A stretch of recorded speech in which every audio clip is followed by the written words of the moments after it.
Honestly, there are still so many interesting points I want to talk about from chapter 27. But for now, let's just forget the vibes of that chapter for a bit. I'm Nim without the E, and today, let's talk about the possible return of Ōtsutsuki Ishiki, or to be more precise, through whom he might actually be resurrected. Or in the worst case scenario, he'll never come back at all until Boruto Tbv vortex ends. Yeah, it is what it is. First things first, before we jump into the main topic, everything about this discussion actually starts from Kawaki's fight.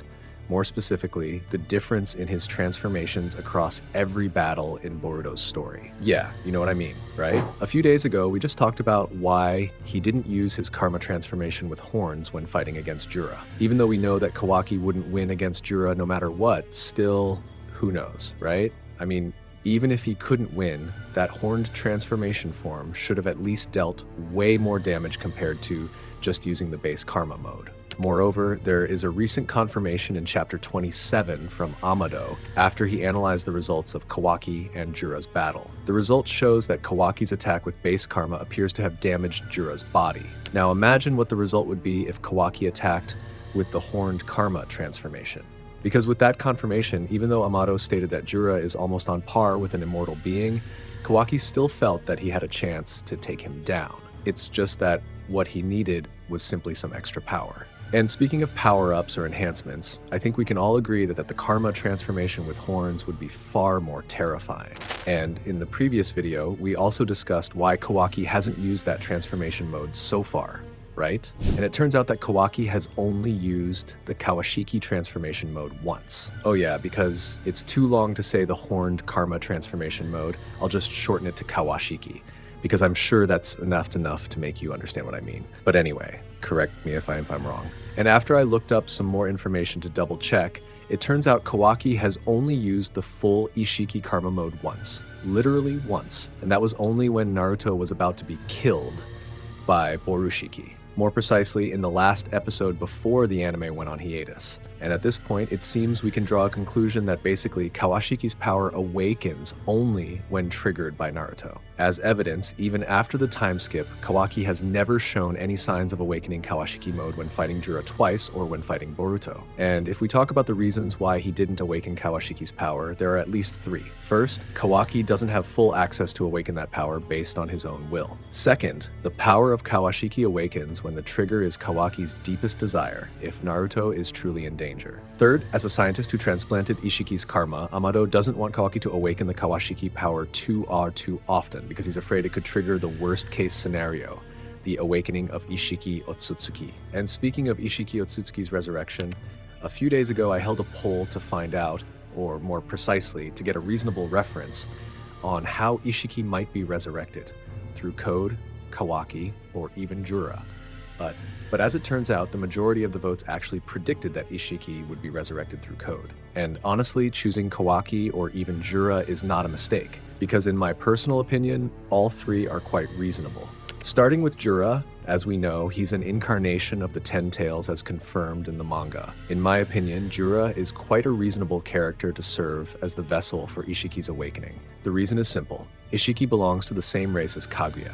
What I mean is, we know that Kaguya's awakening was mainly triggered by Black Zetsu's betrayal of Madara. And of course, that happened right after the activation of the Infinite Tsukiyomi, right? In other words, the activation of Infinite Tsukiyomi coincides with the growth of the God Tree. And at this point, we find at least one common pattern. Do you know that Jura has a mission to eat Ōtsutsuki like Boruto or Kawaki in order to grow the God Tree? Regardless of Jura having awakened his ego and acting based on his personal desires, in the end, he must still eat Ōtsutsuki. But let's say Jura successfully eats the Ōtsutsuki. The result could be twofold. I mean, the Shinju tree could grow back and produce chakra fruit, or Jura could even evolve. The problem is, Jura's evolution is not entirely certain. In other words, there are many possible scenarios that could lead to Jura's evolution indirectly awakening Ishiki's soul.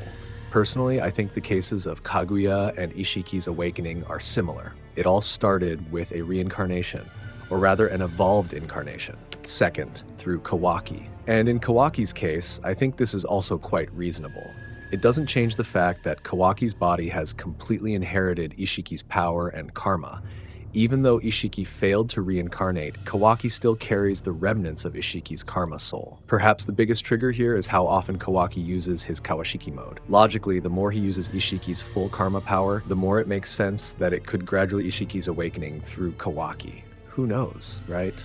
And personally, I think it also makes sense if Amado is the one behind all of this, deliberately limiting Kawaki's use of Kawashiki mode to prevent the gradual awakening of Ishiki. Maybe if Akebi truly has been revived through the transplant of Ishiki's karma, then Amado wouldn't care about Kawaki anymore and would just treat him like a disposable tool. Because, believe it or not, Amado has shown an incredible amount of patience until his goal is achieved.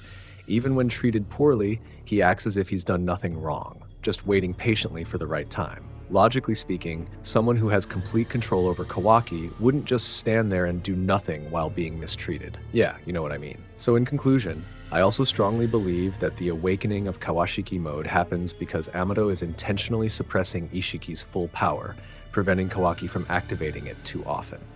Lastly, there's Code. So far, we know he's Kawaki's failed rival. I mean, rival as a vessel for Ishiki. Even though he has a white karma vessel, which we know is defective, Code has enough determination and ambition to become Ishiki's vessel. Therefore, since childhood, he has always fought with Kawaki because he is very jealous and cannot accept that he has white karma, which prevents him from becoming Ishiki's vessel. But at the end of the story, Isshiki Ōtsutsuki, whose soul failed to reincarnate, passed on the Ōtsutsuki's determination to make Code the new Ōtsutsuki. Although it doesn't explain or confirm whether that will also trigger Ishiki's resurrection, honestly, yes. In other words, Code still has another alternative to become Ishiki's vessel, or even the vessel for Isshiki Ōtsutsuki's resurrection. This means that if white karma cannot become Ishiki's vessel, then white karma can actually become the vessel for Ishiki's resurrection if one of the requirements for Code is fulfilled, which is to eat the chakra fruit. With that evolution, it makes perfect sense that Ishiki's soul will be resurrected. Is that correct? However, if you ask, or more precisely, choose which of the three characters makes more sense to bring Ishiki's soul back, honestly, I don't know. I mean, they are all very relevant candidates. They all have a path or probability to resurrect Ishiki's soul. But if I ask you back, is your answer still Code, or Kawaki, or even Jura? Let me know in the comments. However, to further support this theory, there's an additional theory that I think is also very plausible. In the manga version, the word extinguished is used for two things: when Ishiki's soul disappeared and when Kurama died, meaning both are equally extinguished. But the difference is that Kurama can come back.